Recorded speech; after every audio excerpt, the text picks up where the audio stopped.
We're tracking the fallout of an environmental crisis hitting close to home. Today marks 1 month since a wastewater pipe burst, sending millions of gallons of raw sewage into the Potomac River. DC Water says right now the situation is being mitigated with the raw sewage being diverted to the C&O Canal, but repairs are still weeks away from being done.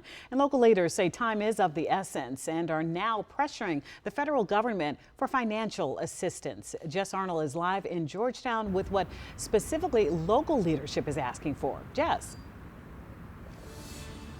Hey there, yeah, let's start in D.C. D.C. Mayor Muriel Bowser is requesting a 100% reimbursement for any repair costs that the city incurs and has declared a public state of emergency. She is also requesting more federal support to conduct water quality testing daily instead of just weekly, more coordination between federal and local agencies, and some support for small businesses in the event that they, lose any business because of these repairs. Again, we're a month into all of this.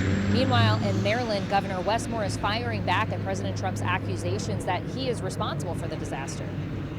Any indication or any insinuation that somehow this is a Maryland issue or a Virginia issue is ridiculous. This is a DC pipe on federal land. And now the White House wants to get involved, even though we were doing their job for the past month. And so if the president wants me to ask nicely, here's my nice ask to the president. Mr. President, please do your job. Overall guidance from DMV leaders to residents is to avoid contact with the Potomac River, even the shoreline if you live in Montgomery and Prince George's counties. DC Water continues to say repairs should be done by mid-March, but questions linger about who is footing that bill. The CEO said over half of the flow comes from people who live outside of DC, so they'll likely bear that portion of the cost, while DC Water customers could have to cover 45% of the cost. Still, they're reluctant to give specific numbers until they understand the final scope of the project. Congressman James Walkinshaw, who represents Fairfax County, where some of the flow originates, weighed in on this question yesterday.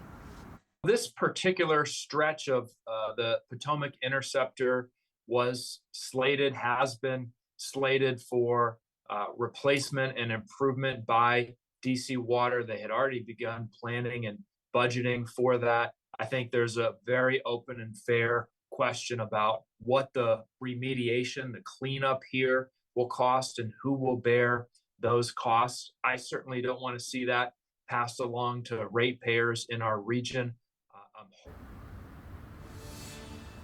The Potomac Riverkeeper Network has also been monitoring the impact of this and pushing for continued health advisories. We're actually going to be speaking to one of their members in a few hours later on this morning to get you an ecological expert perspective, so make sure you tune in to that later on, guys.